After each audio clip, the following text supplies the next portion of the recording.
Muy bienvenidos de nuevo a estos encuentros que periódicamente hacemos para el estudio y la reflexión de la palabra de Dios. Como siempre, lo que pretendemos es aportar, debatir desde el punto de vista de que entendemos que la Biblia es inspirada, por tanto, nuestro debate es interno de la Biblia. Hemos llegado al final de otra etapa, de otra serie de programas. Hoy nos encontramos en el capítulo 13 de esa serie que ya hemos estado compartiendo con regularidad durante todas estas últimas semanas. La serie se titulaba El amor de Dios y su justicia. Y el tema de hoy es amor y ley. Para muchos lectores de la Biblia, eh, la, la ley es un polo y el amor es otro, como si fuesen dos realidades enfrentadas. La Reforma consideró que la ley era la forma de salvación en la primera gran parte de la Biblia y que el amor de Dios es lo que salva para los seguidores de Jesús. Finalmente, en el programa de hoy vamos a intentar explicar que ese concepto tan ampliamente aceptado y que casi un grupo importante de la Reforma lo sigue pensando hoy, por lo menos habría que matizarlo en el sentido que vamos a hacerlo en el programa de hoy. El texto introductorio lo vamos a encontrar en Romanos capítulo 13, versículo del 8 hasta el 10, donde vamos a ver una estructura preciosa en tres partes, como tenéis en pantalla, donde el versículo 8 y el versículo 10 forman un paralelismo sintético, es decir, el segundo complementa al primero. Y en el centro se reserva para hacer una afirmación que es realmente importante. Te invito a reflexionar en ello. A nadie le queden debido nada fuera del amor mutuo, pues el que ama al otro da a conocer plenamente la ley. Es decir, el apóstol Pablo, el gran apóstol de los gentiles, él va a dar un matiz que resulta bastante interesante con esta traducción. Es decir, el amor mutuo, el amor entre creyentes. Finalmente, la carta a los romanos es para corregir problemas de convivencia que había en esa iglesia. De hecho, el no cometerás adulterio, no matarás, no robarás, no envidiarás. Y cualquier otro mandamiento que se resume en esta frase. Amarás a tu prójimo como a ti mismo. Y el término amar aquí es conocido ya y explicado en la serie durante mucho tiempo. Amar es el amor inteligente, es decir, el que se ama por propósito, no por respuesta. El de respuesta es el fileo. Es decir, yo amo a los que me aman, yo quiero a los que me quieren. Pero aquí no, aquí está hablando de ese amor inteligente, ese amor que se mueve como proyecto propio, no como respuesta de la otra parte. El amor no causa daño al prójimo. Es decir, amor mutuo en la primera parte, versículo 8, al prójimo como sinónimo en el versículo 10. La plenitud de la ley es el amor. Este texto tiene su propio contexto, pero nos sirve como introducción para el tema de hoy.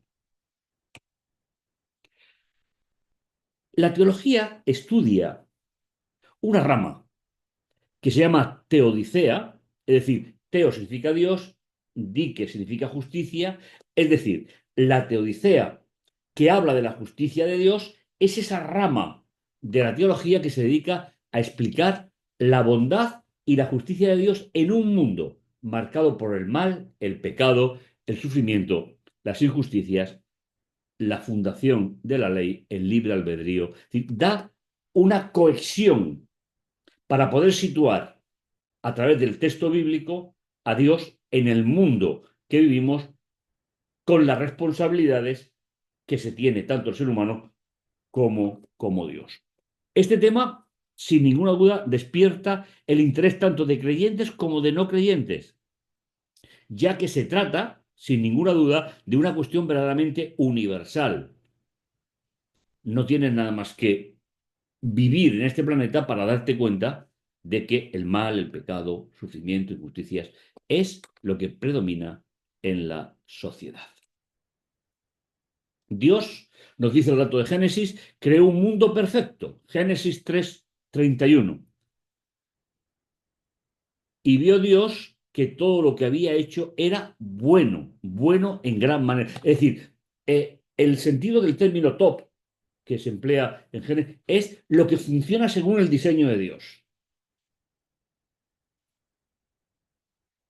Y creando a la primera pareja, les dijo, y dijo Dios, hagamos al ser humano a nuestra imagen y semejanza.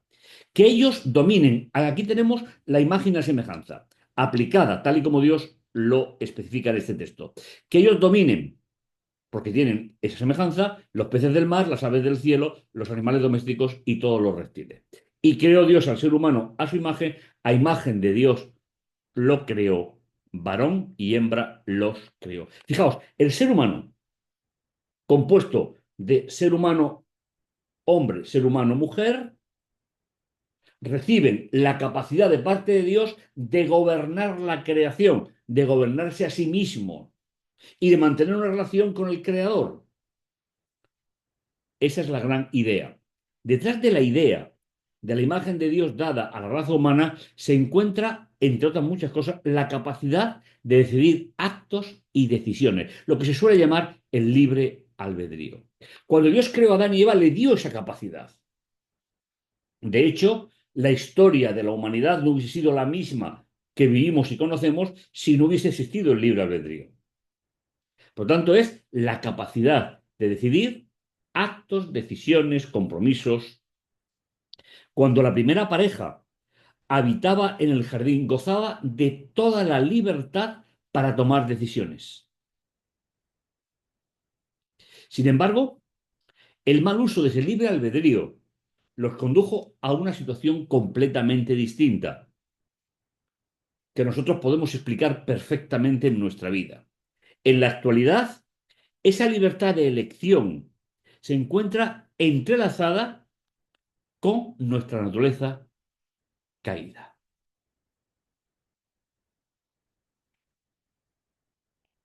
Seguimos recordando, Génesis 3:6 nos dice entonces la mujer cayó en la cuenta de que el árbol tentaba el apetito. Era una delicia de ver y deseable para tener acierto. Tomó fruto del árbol, comió y se la alargó a su marido, que también comió. ¿Veis que el primer pecado, el primer gran concepto de pecado que aparece en la Biblia, ya que el pecado se originó en la figura del querubín cubredor que se rebeló contra Dios, pero ahora se sitúa en la tierra, es una toma de decisión? Y darle a un árbol con su fruto el lugar que le corresponde a Dios. Deseable para tener acierto, sabiduría, como traducen otras versiones. Comió y lo compartió. ¿Qué pasa realmente? Génesis 5:3. Cuando Adán cumplió 130 años, engendró a su imagen y semejanza y llamó su hijo Set. ¿Cuál es la diferencia entre Génesis 1:26, 27 y 28 y Génesis 5:3, el versículo del capítulo 3, versículo 6? A partir de ese momento va a cambiar la definición de ser humano, de raza humana. Como vemos, el mal no se engendró en una acción divina, y seguimos explicando el tema de la teocracia, sino una actitud humana, y por ella se expandió a toda la raza hasta el final de los tiempos. Qué importante. Ahora El libre albedrío sigue siendo una característica de la raza humana ya que Dios no nos privó de ello, pero en condición caída. Adán y Eva podían no haber utilizado mal este regalo de Dios, pero lo hicieron y lo transmitieron. Y el texto, como hemos visto en Génesis 5:3, Adán ya lo transmitió a su hijo. Es decir, la incapacidad por nosotros mismos, ya que somos el problema y no la solución, de manejar convenientemente las decisiones de nuestra vida. Más adelante, el relato de Génesis afirmará, al ver el Señor que la tierra crecía la maldad, es decir, la rebelión del hombre, y que toda su actitud era siempre perversa. Y a partir de aquí viene ese nuevo comienzo con el diluvio que todos conocemos, pero simplemente hacer este pequeño extracto. Toda su actitud era siempre perversa. A partir de ahora, y eso es algo importante para nuestra reflexión, el libre albedrío debe ser educado y formado. Si no, las decisiones que el ser humano toma, aun creyendo que lo hace en libertad, estarán amaniatadas por nuestra naturaleza.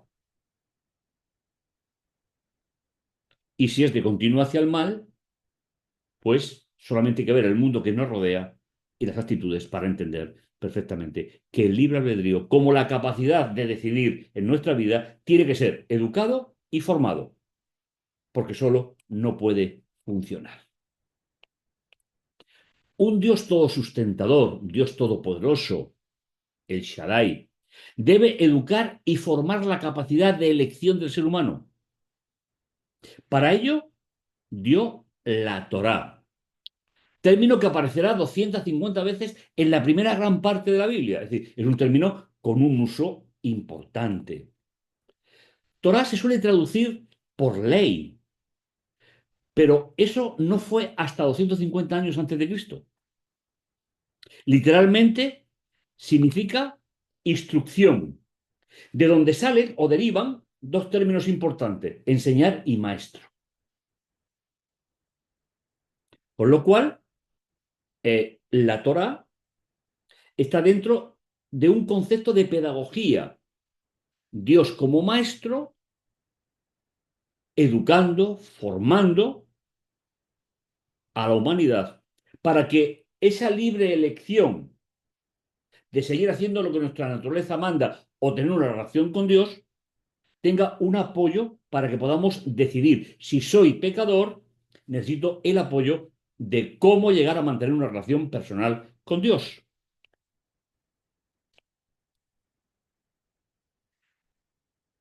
Para Dios, amar a la raza humana no es un sentimiento, sino es un proyecto.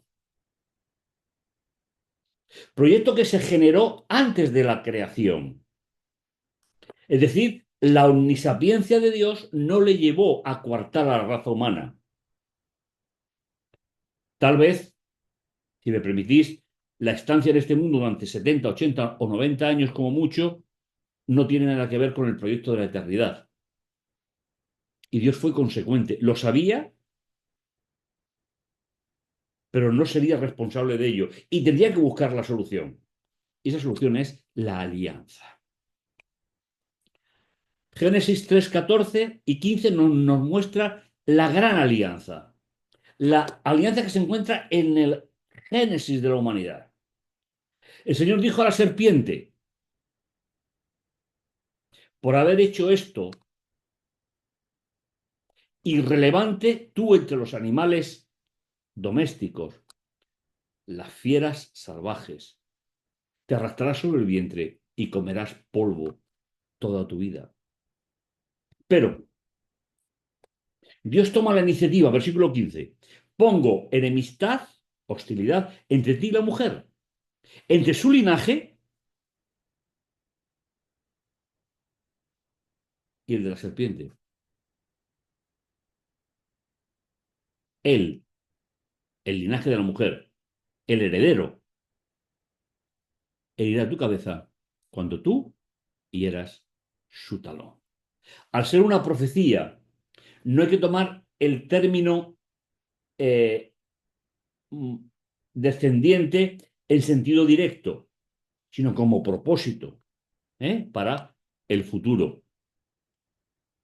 Cuando Dios sacó a Israel de Egipto, muchos siglos después, les dio las claves para educar y formar la capacidad del ser humano de libre elección hacia lo que hace de nosotros seres con perspectiva de futuro, no en el día a día.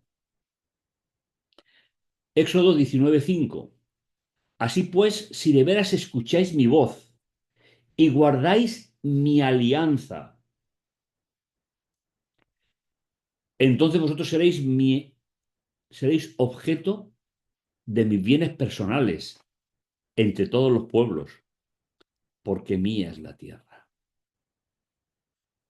Y vosotros me seréis un reino de sacerdotes, una nación santa. Es decir, vosotros seréis no el sacerdocio que después aplicaría en la alianza con el santuario y los sacerdotes, sino seréis los portavoces de Dios. Estas son las palabras de Abraham que hablarás a los hijos de Israel. Y comenzamos a escuchar las palabras de Dios, la instrucción de Dios para un pueblo libre. Si Israel no hubiese sido liberado de Egipto, nunca podría haber vivido en la alianza, porque no tenía libertad de elección, formando un pueblo. Y hablando Dios las siguientes palabras. Casi toda la Biblia llevan, encima del versículo este, lleva 10 mandamientos. Pero en realidad, en hebreo, son las palabras de Dios. La palabra mandamiento no aparecerá hasta después. ¿Y cuáles son las siguientes palabras? Yo, Jehová, tu Dios, que te saqué de la tierra de Egipto, de la esclavitud. Dios había sacado a Israel del Egipto físico, pero ahora lo va a hacer del Egipto espiritual, dando esa capacidad especial para decidir correctamente. Y también le va a dar después, en el caso de equivocaciones, de transgresiones, cómo salir de ello, que forma parte de esa alianza, el santuario con todo el sistema que llevaba. Ahora el pueblo de Israel, en la libertad, debe aprender a utilizar bien su capacidad de elección. Como no fuimos hechos robots dependiendo de Dios, sino que tenemos una capacidad, necesitamos esa ayuda. Porque hemos dicho ya muchas veces, es que el ser humano es el problema, no es la solución. Y si es el problema, no puede aportarla, tiene que venir de fuera de nosotros.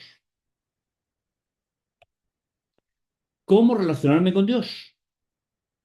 Hay tres principios fundamentales, instrucciones que tienen que ver con Dios y el ser humano. Primero, recuerda, estamos escuchando la voz de Dios. Dios está hablando directamente al pueblo. No tendrás otros dioses rivales míos. En segundo lugar, no te harás ídolos.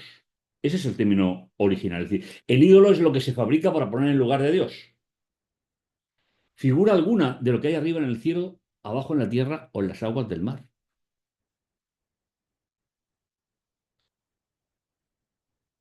No te postrarás ante ellas, ni le darás culto, porque yo, el Señor tu Dios, soy un Dios que se preocupa. El celo no debemos de entenderlo en sentido negativo, sino en sentido de compromiso, que advierte que la culpabilidad del ser humano tiene un límite siempre para Dios, mientras que los que le aman, es límite. Fijaos, versículo 5.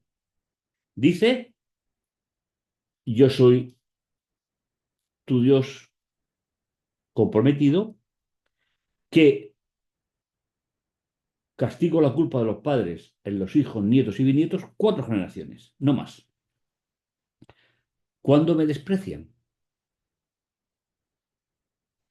No es un castigo de Dios, sino la consecuencia del desprecio. El ser humano que no educa su forma de elegir se enfrenta directamente a sus propias consecuencias.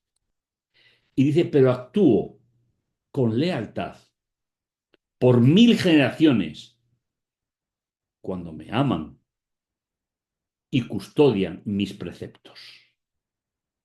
Aquí aparece por primera vez lo que serían los mandamientos, que finalmente en los 5 primeros libros de la Biblia van desde el capítulo 21 hasta el final del Deuteronomio, porque toda esa gran explicación de todos esos capítulos, versículos, libros, es una aplicación de estos principios que estamos viendo.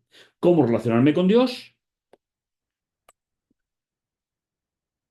¿Cómo no pronunciarás el nombre del Señor tu Dios en falso? En la cultura hebrea, el nombre siempre es personalidad, identifica lo más interior del ser humano,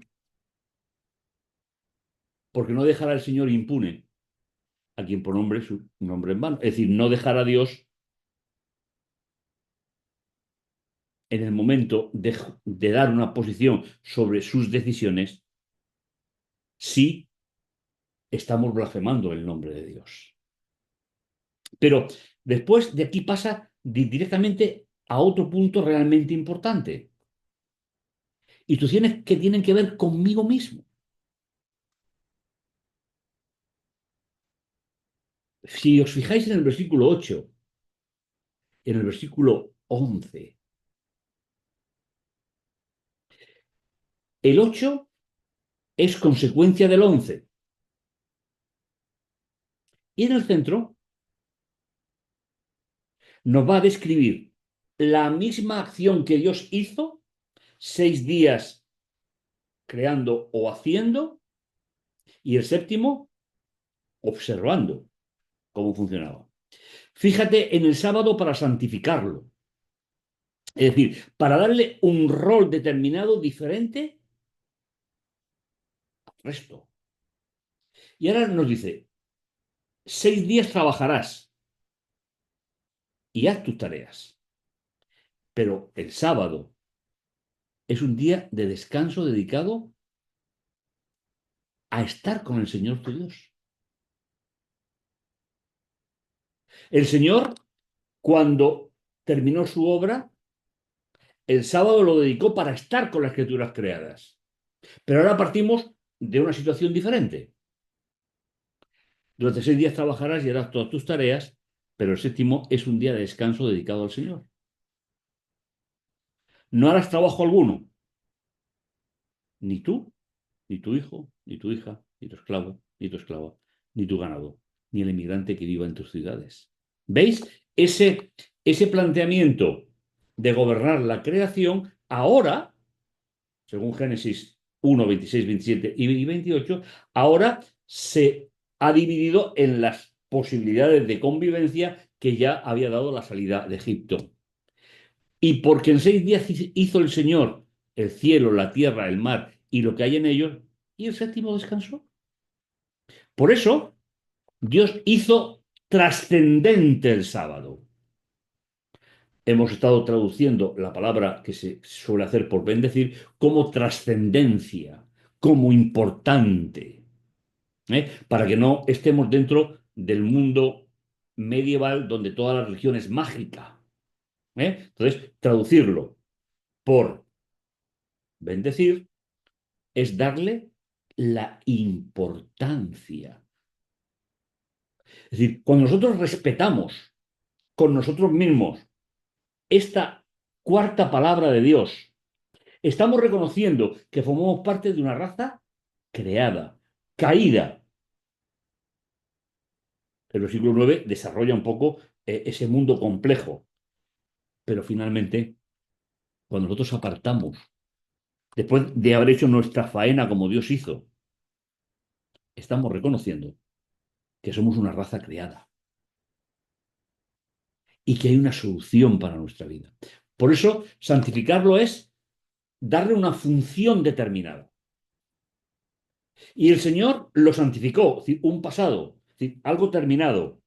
Le dio una función determinada y nos invita a que libremente hagamos la misma función. Pero la tercera parte es qué relación tengo con los demás. ¿Veis? Nos está educando, nos está formando. ¿Cómo podrá el ser humano, sin dirección divina, poder desarrollar estos principios de equidad? Prácticamente es imposible. Fijaos, el 12, el 14 y el 17 tiene que ver con el hogar. Ese hogar que se creó ante la entrada del pecado, pero que finalmente, primero por el hogar de donde venimos. La única palabra de Dios entre las 10 que tiene una promesa. Para Israel, la vida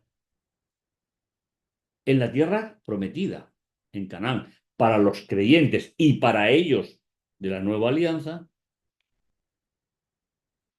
la restauración del Edén para toda la eternidad. En segundo lugar, el versículo 14 nos habla del adulterio, es decir, de mi propio hogar. Si el primero es de mis padres, el segundo es el mío.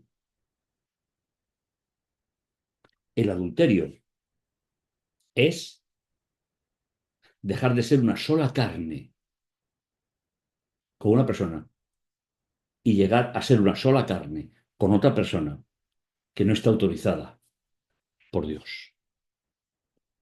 Y finalmente el 17 dice, no codiciarás los bienes de tu prójimo. Es decir, mi relación con el más próximo a mi vida. Ni su mujer, ni su esclavo, ni su esclava, ni su buey, ni su burro, ni nada que sea. Es decir, ¿por qué eres seguidor de Dios? Porque te dejas educar tú, libre elección. No harás, no harás, no harás. Es una consecuencia, tal y como está redactado. El Señor nos recordará que porque nadie podrá justificarse ante Él, aduciendo que ha observado la ley. Pues la ley tiene esa función pedagógica. La función de la ley es dar conciencia del pecado. Es verdad que hay otros textos que matizan más.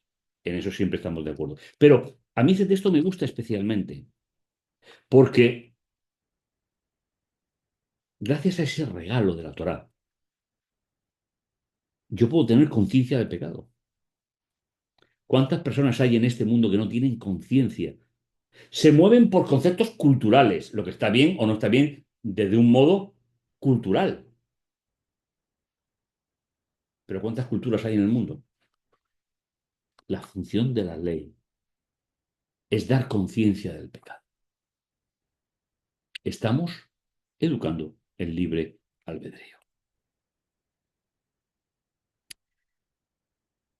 El amor de Dios.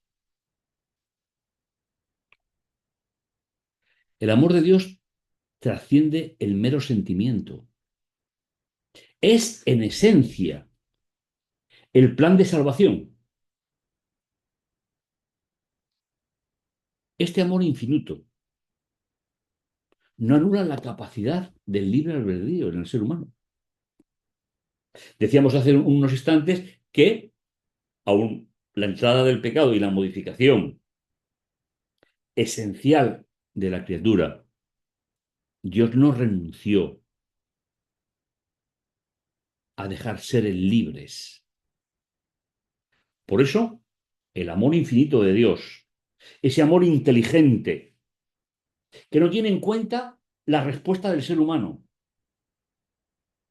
Querer a quien me quiere a quien se porta bien o habla bien de mí. Es importante en la vida, pero no es el amor ágape, agapao, que Dios ha hecho por nosotros. Sin embargo, impulsa a establecer a través de sus instrucciones una conciencia en el ser humano que le permita tomar decisiones de manera libre y en respuesta a ese amor de Dios. Si cogemos los 5 primeros libros de la Biblia, tal y como lo tenemos situado, tenemos que ver dos ideas fundamentales. Una, las instrucciones de Dios que muestran el pecado. Esas nunca pueden ser variadas. Nunca.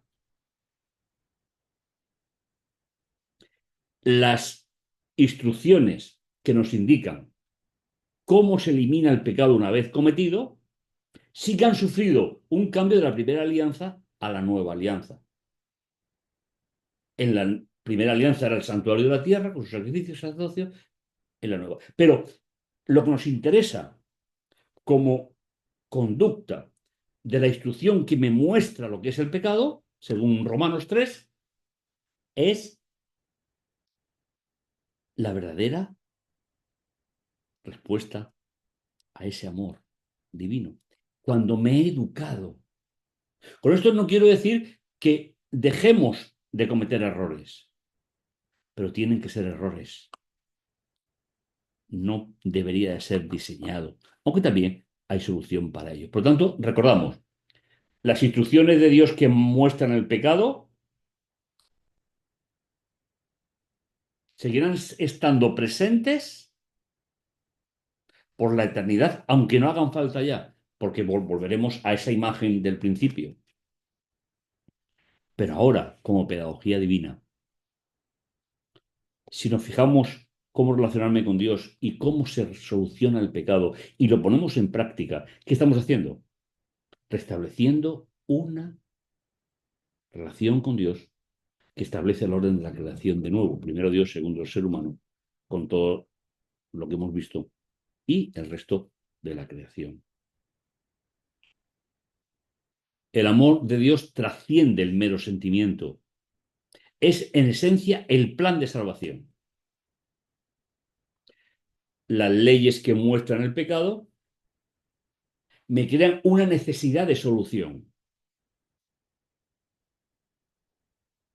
Y yo decido si busco la solución en Dios o sigo teniendo una conducta. Este amor infinito no anula la capacidad de libre albedrío del ser humano, sino que ahora es mucho más necesaria, si es que se puede hacer una comparación, como lo era para Adán y Eva antes de pecar. Sin embargo, impulsa a establecer a Dios, a través de la Torá, una conciencia en el ser humano que le permita tomar decisiones de manera libre y en respuesta a ese amor divino. Pero para eso tengo que conocer cuáles son los principios. Permitidme unas palabras finales. En origen existía la palabra. La palabra existía junto a Dios y la palabra existía como Dios. Y el amor de Dios se expresa en el versículo 14. Y la palabra llegó a ser humano. El logos, la palabra, el verbo. Y habitó entre nosotros. Y vimos su esplendor. Esplendor que recibe del Padre como unigénito, lleno de gracia y de fiabilidad o veracidad. Aceptar esto es recibir el plan de salvación una vez que hemos sido educados. Y finalmente, porque así demostró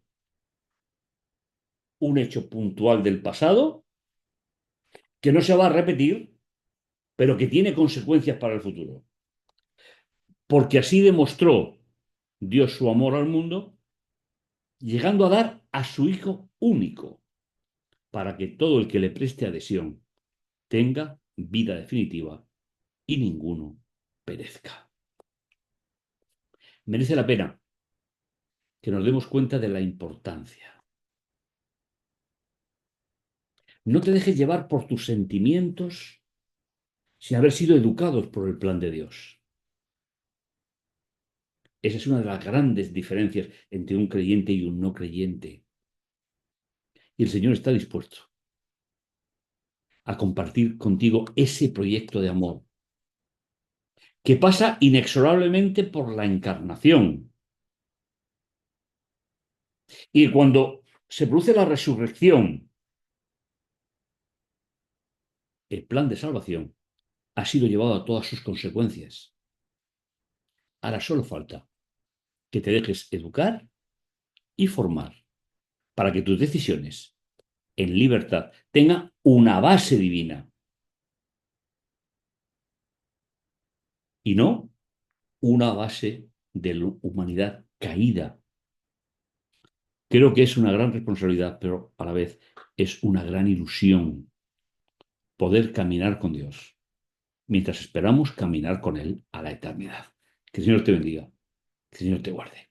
Nos encontramos en otro programa, en cualquier otro momento.